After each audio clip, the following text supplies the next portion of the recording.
Joe's Astrology, and this is the astrology birth chart of Grigor Dimitrov.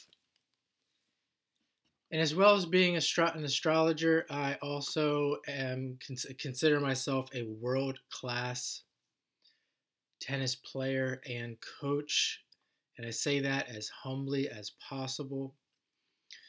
So I'm going to do this without really investigating his chart or his life. If you see my last video on Carlos Alcaraz, I did it the opposite, where I used some of his information on Wikipedia to find some things in his chart. In this case, I'm just going to use my tennis knowledge and my knowledge as an astrologer. And right off the bat, I want to point out that he is a sun in Taurus and a moon in Gemini, and so is Carlos Alcaraz. And I mentioned luxury. This is a luxury guy. This guy has, I don't know his sponsorships, but I think he has some. I mean, he's sponsored by Lacoste. He is a guy who's surrounded by luxury. I believe he probably lives in Monte Carlo. So just wanted to mention that similarity. If you watch the match that was on last night, it's 2024 in Miami. You could have the battle of the luxury tennis players and the battle of the Taurus Sun and Gemini Moon.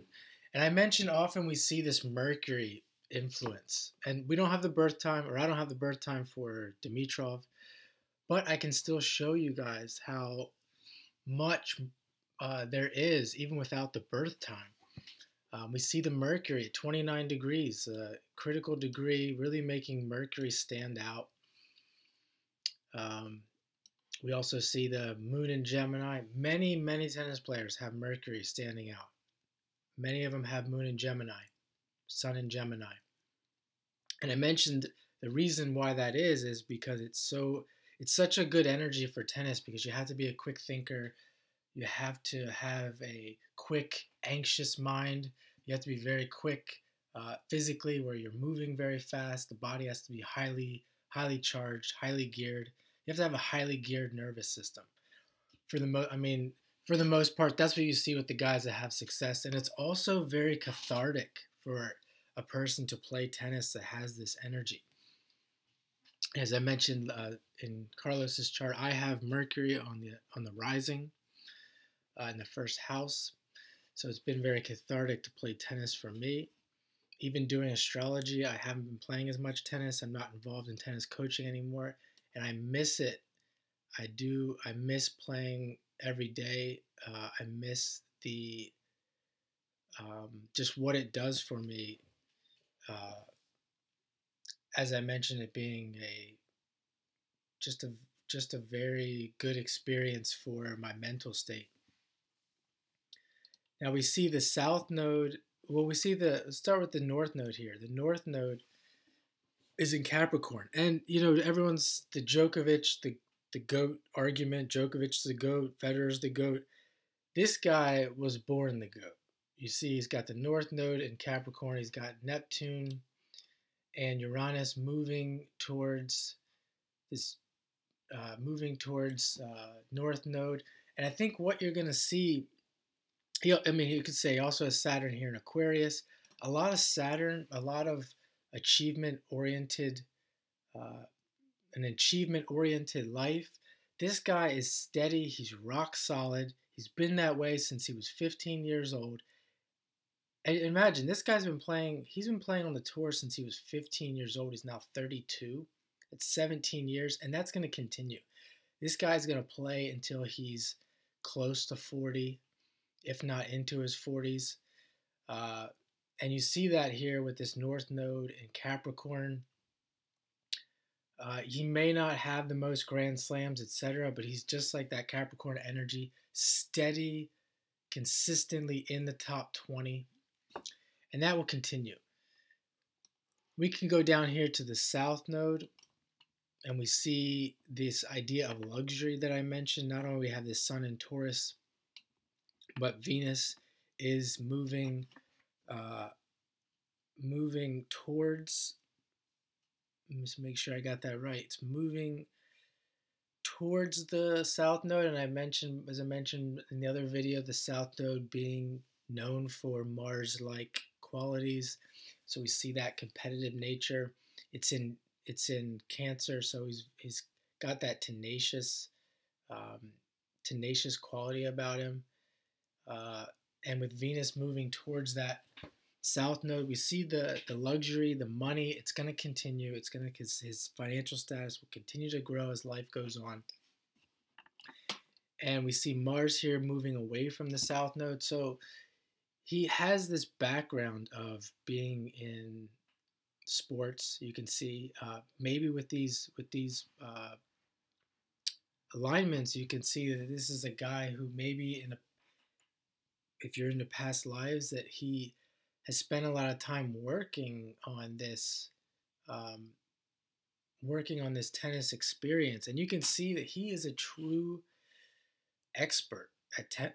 I mean, his tennis IQ is off the charts. This guy for sure doesn't show you everything that he's capable of. He's also fun to watch. Like he's got that like mystique, like Federer. Like you just enjoy watching him. But he is not to take anything away from the other guys. If you know anything, if you're as deep into tennis as I am, and the learning process of tennis, this guy is a true tennis expert. And we see that here with Mars moving away from that south node.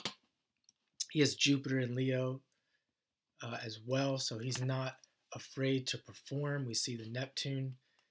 We see the Neptune there moving close to the north node.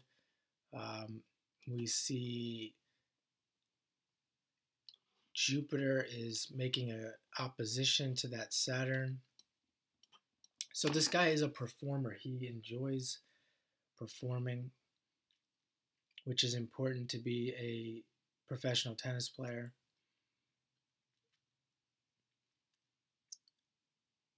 And he also has, last thing I want to mention is this Mercury at 29 degrees. It's squaring the nodes. So it's moving away from that Capricorn. So we see a lot of back and forth between the Capricorn. I mean, you can see that with all the energy all the planets surrounding the north and the south node. There's a lot of work on that Capricorn Cancer axis. And we see there's a need with that Mercury to moving away from the south node. Moving away from the north node. There's a need to resolve that north node, and that's more of what I'm talking about, where I think he's going to continue to climb, because he's trying, without the birth time, you could make the case that he's trying to solidify his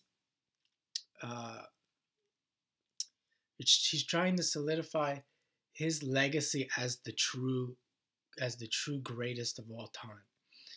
And this is something you could argue he's been doing for lifetimes. And that's what I see in the interpretation with that Mercury